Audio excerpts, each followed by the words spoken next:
Hi everyone, my name is Barbara. I'm housebound in Berlin, thinking of everybody else around the world who's housebound. I'm offering up a chapter from my novel, The Travels and Travails of Stella Bellamy, and this is the first chapter. It's called Beating the Cow. Who sees the pics of her rumpled post-flight face through the windscreen of a somewhat battered Toyota, as the cameras above the A104 into Nairobi flash and flash? Is it some tired and paranoid Kenyan official poring over instantaneous, if grainy, versions of her face?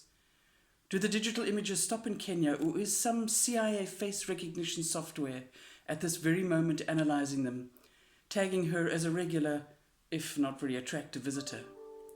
Does the software link her to Facebook, LinkedIn, Twitter accounts, trigger a search through her endless emails, even the spam, or has the bored Kenyan securocrat already dismissed her as largely irrelevant to Kenyan or global security?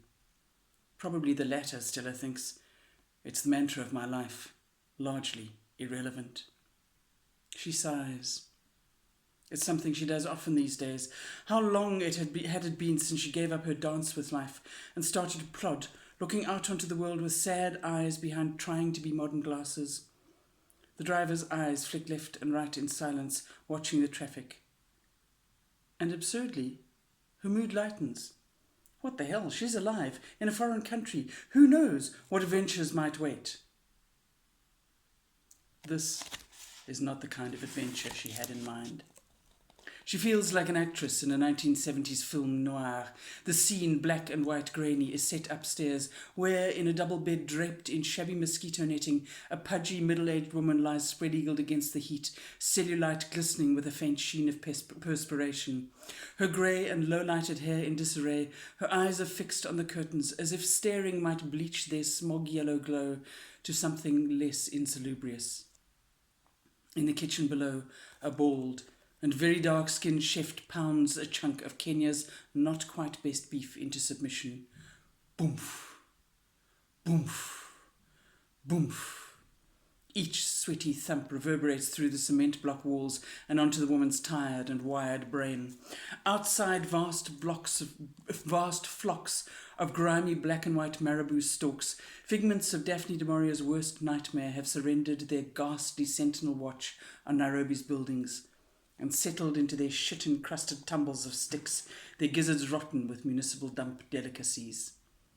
Night-time in Nairobi, thinks Stella. What a movie. My head is throbbing to the sound of a chef pulverizing steak. It's hot as hell. There are holes in the mosquito netting big enough for bats to fly through.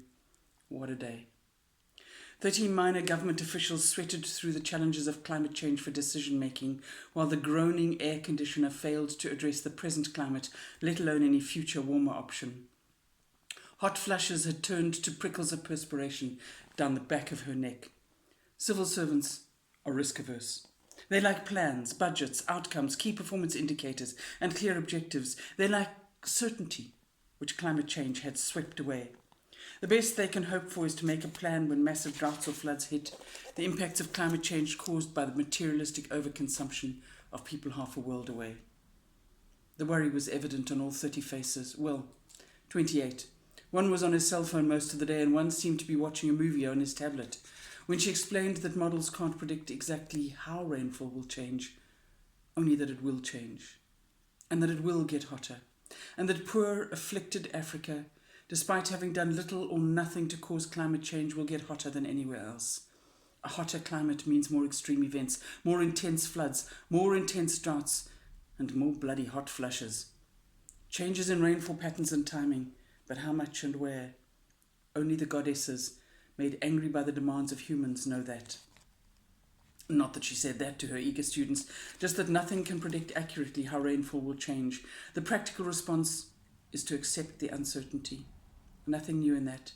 Life has always been unpredictable, called to order by our desperate need to plan.